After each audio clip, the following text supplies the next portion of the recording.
बंधन बैंक इस स्टॉक के बारे में सुबह बात हो रही थी, इस पर जानते हैं। तेजी आई है, थोड़ा ब्रोकरेजेस की तरफ से पॉजिटिव रुझान भी आया है।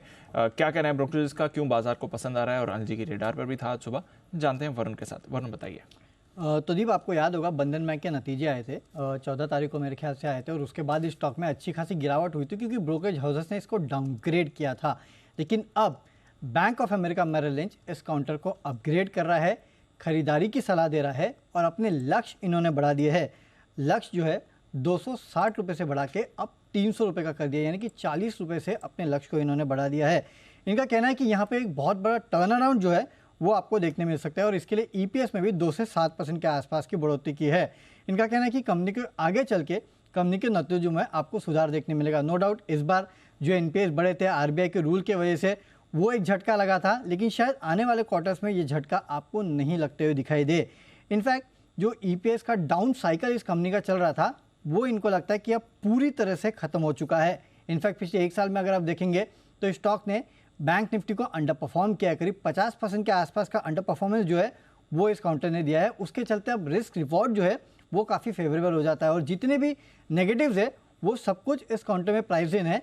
जो पॉजिटिव्स है वो अभी तक किसी ने प्राइस इन किए नहीं है। इनफैक्ट इस कंपनी का अगर प्राइस टू बुक वैल्यू देखेंगे तो 1.4 टाइम्स के आसपास का है। और आप देखिए जितने भी प्राइवेट बैंक्स आप देखेंगे, किसी में भी आपको 1.4 टाइम्स का प्राइस टू बुक वैल्यू जो है वो रेयरली कहीं देखने मिलेगा। इसके लिए इनका कन्विक्शन जो है वो और भी बढ़ जाता है। इनका कहना है कि FY24 और 25 में बैंकिंग इंडस्ट्रीज़ में अर्निंग्स के लिहाज से अगर कोई बैंक सबसे अच्छा परफॉर्म कर सकता है तो शायद वो बंधन बैंक हो, जिसकी परफॉर्मेंस सबसे बेहतर होगी।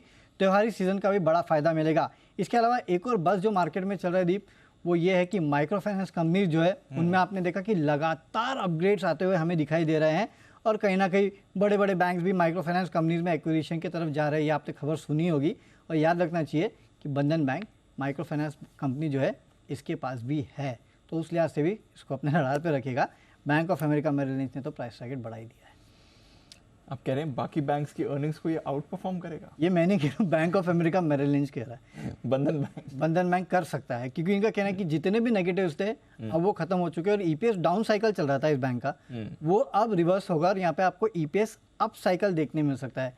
और जैसे कि मैं कह रहा हूँ दीप की माइक्रो फाइनेंस ये एक बड़ा हिस्सा है इस कंपनी का, और तमाम माइक्रो फाइनेंस कंपनीज के आप रिजल्ट्स देख लीजिएगा, इस कंपनी के भी रिजल्ट में माइक्रो फाइनेंस का कारोबार अच्छा कर रहा था। केवल वो एनपीए की दिक्कत थी। अगर वो यहाँ से नॉर्मलाइज हो जाता है तो ये पूरी इंडस्ट्री जो है वो वैसे ही बस तो कर रही है, इसकी अर्निंग्स में वो रिफ्लेक्ट हो सकता है। ओके।